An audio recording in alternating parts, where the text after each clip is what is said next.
Hello everyone. Welcome to our channel, where we dive into stories that make you think, reflect, and sometimes even question reality. Today we have something special for you, 5 captivating stories that will stir your emotions and provoke your thoughts. From tales of fate and mysticism to real-life events that are hard to explain, each story is unique and unforgettable. So get comfortable, relax, and let's embark on this journey together. Don't forget to like, subscribe, and hit the notification bell so you don't miss any new videos. Please leave a comment about what you would like to change in the video format, and let us know what topics you'd like us to cover in the next video. Story 1. Why do you use travel agency services? I have been working in the travel industry for several years and have always been surprised by the people who come to us. To be precise, not by the people themselves, but by their laziness and ignorance, which leads to increased expenses for no reason. Perhaps my little confession will be a revelation to someone, but for people working in travel agencies, these are fundamental truths. I understand the desire of a wealthy person to save time and relax in comfort, but where do such high-handed habits come from in a person who is looking for and even demanding a cheaper option? Tell me, dear clients, what prevents you from planning your vacation yourself? Why do you give at least 1/3 of your vacation budget as payment for the services of people who will type a couple of queries into a search engine, visit a hotel or airline website, or even use a ready-made solution from a major travel portal instead of you? Is it really that difficult to search the internet for the cost of a trip to Corfu, Paris, or Chicago and choose the option that suits your price and other necessary parameters? In just an hour of leisurely internet surfing on thematic websites, such a budget vacationer could save up to 30% of the cost of what a cute and specially trained sales manager would offer. These professionals do not have any supernatural abilities or special skills and knowledge unavailable to you, since the vast majority have never been to the places they send you to and have never seen what they praise so highly. They know everything from descriptions, photos, and videos on websites that are also available to you from your home computer. All that domestic travel managers can do is speak confidently and push potential clients for the maximum tour cost. In our country, this business is not regulated in any way, so it is almost impossible to hold travel agency managers accountable for poor service. You are not important to anyone, and no one will care about you in case of force majeure, and troubles on the road and in foreign countries happen all the time. All you get for your money is an illusion of safety. Do you think they know better what they are doing? Not at all.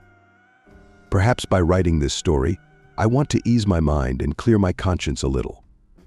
Yes, I have to sell tours to inexperienced novice tourists day after day. I realize that I am that very girl using my appearance and sales skills, honed to perfection in courses and training sessions. My job is to warn you, and you will be the ones to blame if you fall into the net of someone like me. Nothing personal, as they say, just business. Story 2. The disappearance of the cat. I don't believe in mysticism or anything supernatural, nor do I follow any religions. But I completely understand those who believe and why they do. I grew up without a father, and at the age of 20 I lost my mother. We had 2 cats, one of which was especially close to her. 2 weeks later, that cat disappeared. It presumably fell out of a window. While I was running around the neighborhood looking for it, I came across a tiny, pitifully crying kitten with infected eyes, right under the house, next to a dried-up milk carton. The veterinarian said the kitten was about 2 weeks old. I never found the missing cat. And how I wanted to believe that the cat went to be with my mother, and that she herself was reborn in this kitten. But I still can't forgive myself and place the responsibility on mysticism for not keeping an eye on the cat and possibly dooming it to a lonely death in fear somewhere unknown, even though its death saved the life of the kitten, which has now been living happily for more than 7 years. Story 3. The dangerous way to lose weight. I didn't even notice how it started. I was fat and loved to eat a lot of unhealthy food. One day I ate a lot, felt heavy in my stomach, and got heartburn. Maybe something was stale. I threw up. It was unpleasant, of course, but I felt better. A couple of days later, I overate again, felt heavy in my stomach, and threw up again. A week later it happened again, and then again. I got hooked on it, started eating unhealthy foods, enjoying the taste, and then went to vomit. I lost weight because nothing was digested, everything came out right away, and after vomiting, eating was unpleasant. Then I didn't just lose weight, I became emaciated. I was 89 kg, and I became 41 kg. My sister sounded the alarm when she noticed that at a family celebration, I ate and then got up from the table and went to the bathroom. At that time, I weighed about 50 kg already. Several years of promises that I would stop, but in vain. I got so used to it being a natural process, eat, vomit, rest, that I couldn't adjust. Huge health problems began. Now I'm being treated by a specialist. I hope to recover. Story 4, I think it's fate. He drove into the oncoming lane at a speed of 160 km/h and crashed into our car. My brother died instantly, only gasping a little before his death. I miraculously survived. He crawled out of his car and managed to open the door on my side. He helped me get out. He called the ambulance himself, bandaged my head. Then he knelt before me and cried, like a child.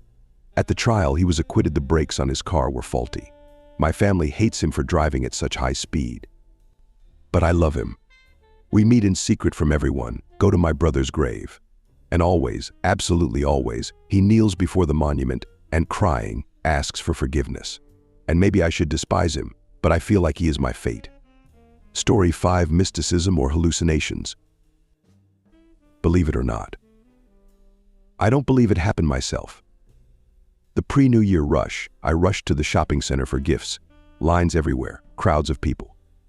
I parked the car and ran to the entrance, suddenly feeling a gaze on my back, giving me goosebumps.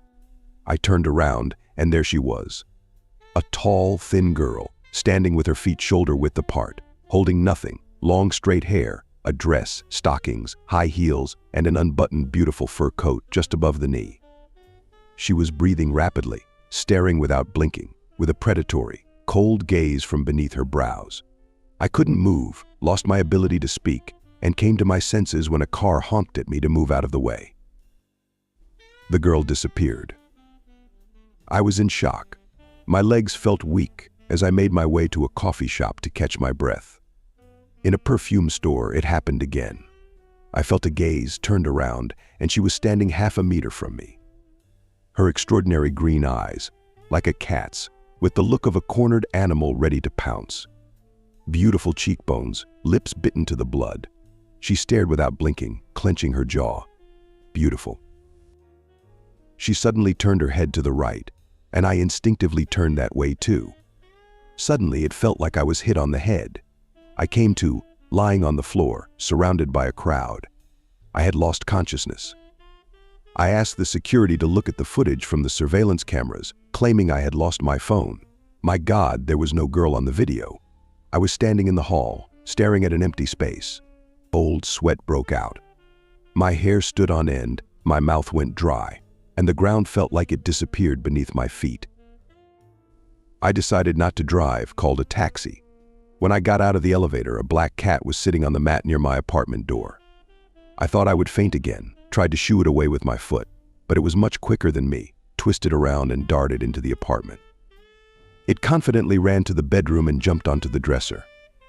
I closed the bedroom door and went to the kitchen to pour myself something strong. Passing by the living room, I noticed the large wooden mask that my ex-girlfriend had brought me from her vacation, lying on the floor, cracked in half. I sat in the kitchen with the door closed, turned on all the lights in the apartment, and asked a friend to come over.